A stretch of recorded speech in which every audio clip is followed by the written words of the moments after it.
আমি রিক্সা চালাবো না, আমার দেন চেহারাটা দেন, আমি বাংলা রিক্সা চালাতে পারি না কিন্তু। তাহলে আমি কি করি? এই রিক্সাটা যদি বন্ধ করে দিই তাহলে আমি কি করি বলেন? আমি কোনো কাম পাই না, বিদেতে আমি চুরি করে পারি না, আমি করি না, পাই না ভিক্ষা করতে। আমি কি করি?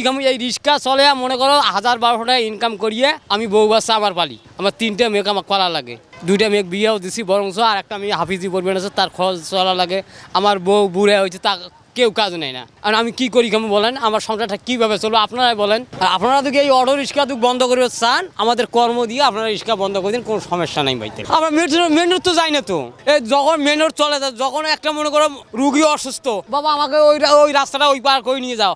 যখন একটা মানুষ মনে করো পেশেন্টের রুগী, তাকে আমরা নিয়ে যাই, তাছাড়া আমরা নিয়ে যাই না কিন্তু। যখন একটা মানুষ মনে করো প্রতিবন্ধী বা তার সমস্যার কারণে আমরা রাস্তা পার করি নি, তাছাড়া আমরা রাস্তা পার হই না। ইদারিং কিছু পুলিশেরা আমাদের অত্যাচার করতেছে। জমজম থেকে হাউস বিল্ডিং থেকে এদিকে যাইতে ধরলে আমাদের তার কাটি দেয় এবং কি চাবি নিয়ে নেয়, গদি নিয়ে জায়গা। একটা গদি বানাইতে গেলে 1500-1600 টাকা খরচ। সারাদিনে আমরা ইনকাম করি 500-700 টাকা, এনকে আমাদের জমা দেওয়া নাকি 500 টাকা। এই জায়গায় গদি আড়াইলে গ্যারেজ মাহাজনের গদির জমা দিতে হয়। এত পেরেশানি নিয়ে ঢাকা শহরে এইভাবে আইসি 2-4 টাকা কামাই করার জন্য। আমরা গরিব মানুষ, তো এই অত্যাচারের মধ্যে থাকলে তো আর আমরা ইনকাম করতে পারবো না। মামা দেখা গেছে আমার রূপে 4টে জীবন। কইলাম আমার মা বৃদ্ধ, বাবা, এক মেয়ে পড়ায় মাদ্রাসা, দৈনিক বিল দেওয়ার লাগে 200। এর পরিবারে আমার খাওয়ান খরচ আছে 200। পাও রিক্সা আমরা চালাতে পারবো না। আর এই রিক্সা ছাড়া আমার বর্ত অটো ছাড়া আমার কোনো পথ নাই। চাকরি করবে চাকরি করবে গেলেও টাকা লাগে। হ্যাঁ, অটো বন্ধ করে ভালো কথা, কিন্তু আমরা বেকার লেখাপড়া করে জীবনটা নষ্ট করে দিছি, কোনো চাকরিও নাই। পাশাপাশি যদি চাকরি নেবার যাই, এরকম আঙ্গের দক্ষতাও নাই। অটো ছাড়া আঙ্গের কোনো পথ নাই।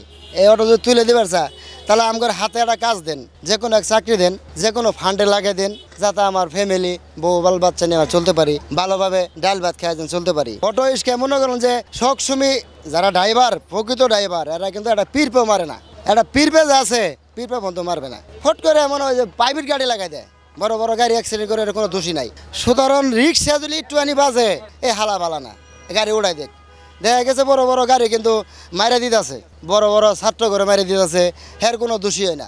এলানি অটো যদি খালি একটু বাজে, হালার প্রতি অটো বন্ধ কর। অটো গাড়ি বন্ধ করতেছে, এটা কেন করবে? এটা পরিবেশ রক্ষা করে, এই যানবাহনের ধোঁয়া পরিবেশকে নষ্ট করে ফেলাচ্ছে। আর আমরা নিরাপদ, কোনো সাউন্ড নাই। এবং এই রিক্সা বড় লোকেরা যারা ধনী, তারা আর কতদিন এই যে গরিবের পায়ের উপরে ভর করে চলবে? কতদিন আর? অবশ্যই ডিজিটাল দেশ, ডিজিটালভাবে চলতে হবে। প্রত্যেকটা গাড়ি অ্যাক্সিডেন্ট করে, হয়তো দিনে একটা হইতে বিশাল কিছু হয়ে যায়, ঠিক আছে, যে অটো গাড়ি উমুকদাত হয়ে গেছে। আসলে সেটা না। আমার একটা কথা, যে ডিজিটাল দেশে ডিজিটাল সিস্টেম আসতে হবে।